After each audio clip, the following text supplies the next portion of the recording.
Subscribe कीजिए the perfect classes channel को और बेल आइकन को दबाइए लेटेस्ट वीडियो सबसे पहले देखने के लिए। Hello student, the perfect classes में आप सभी का स्वागत है। शिक्षा निदेशालय जीएनसीटी दिल्ली की वर्कशीट नंबर 8 डिस्कस कर रहे हैं बच्चों। 19 अक्टूबर 2020 की वर्कशीट है, क्लास 6 के बच्चों की। विषय है सामाजिक और राजनीतिक विज्ञान। छात्र अपना नाम लिख लेंगे, अपने अध्यापक का नाम लिख लेंगे। टॉपिक है बच्चों पार्ट 2, विविधता एवं भेदभाव। ठीक है, तो स्टार्ट करते हैं वर्कशीट। भेदभाव तब होता है जब लोग अपने पूर्वाग्रहों या रूढ़िबद्ध धारणाओं के आधार पर व्यवहार करते हैं। यदि आप अन्य लोगों को नीचे दिखाने के लिए कुछ करते हैं, अगर आप उन्हें कुछ गतिविधियों में भाग लेने और नौकरी लेने से रोकते हैं या उन्हें कुछ मोहल्ले में रहने से रोकते हैं, उन्हें उसी कुएं या हैंडपंप से पानी लेने से रोकें या उन्हें दूसरे के समान कप या गिलास में चाय पीने की अनुमति ना दें, आप उनके साथ भेदभाव कर रहे हैं। ये सब उदाहरण थे। अगर आप ये सब कर रहे हैं किसी के साथ तो समझिए आप उनके साथ भेदभाव कर रहे हैं। किसी के साथ भेदभाव के कई कारण हो सकते हैं, जैसे जाति, लिंग, धर्म, आर्थिक पृष्ठभूमि, भाषा, व्यवसाय आदि। ठीक है बच्चों, अब आगे देखते हैं। डॉक्टर अंबेडकर ने लोगों के अधिकारों के लिए लड़ाई लड़ी। उनका जन्म महार जाति में हुआ था, जिसे अछूत माना जाता था। महार गरीब थे, उनके पास कोई ज़मीन नहीं थी और उनके बच्चों को भी वह काम करना पड़ता था जो उनके माता पिता करते थे।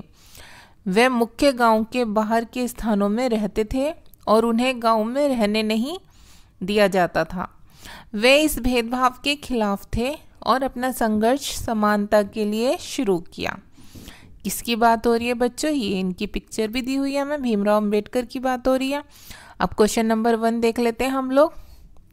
क्वेश्चन 1 है भेदभाव के क्या कारण हो सकते हैं। तो देखिए वर्कशीट में ही दिया हुआ है आपका आंसर। आप यहाँ से लिखेंगे आंसर 1 और यहाँ तक लिखेंगे आदि तक। ठीक है, आंसर नंबर 1 डालकर आप लिख लेंगे।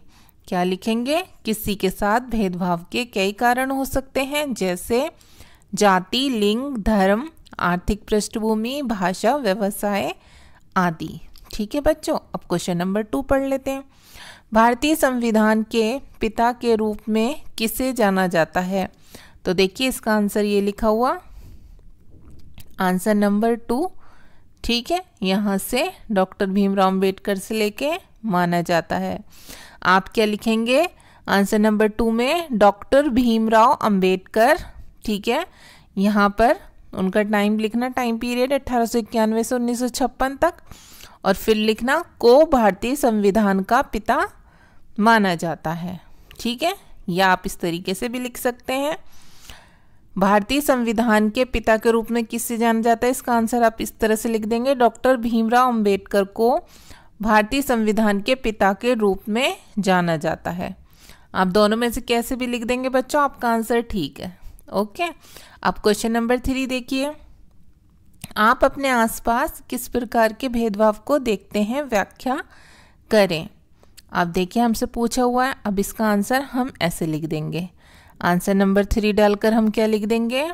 हम अपने आसपास विभिन्न प्रकार के भेदभाव देखते हैं, जैसे सामाजिक भेदभाव, आर्थिक भेदभाव, जातिगत भेदभाव आदि।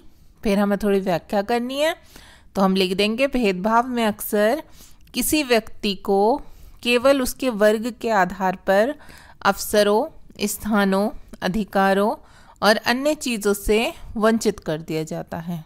ठीक है बच्चों, ये आप आंसर नंबर 3 में आंसर लिख लेंगे तो आपकी वर्कशीट सॉल्व हो गई।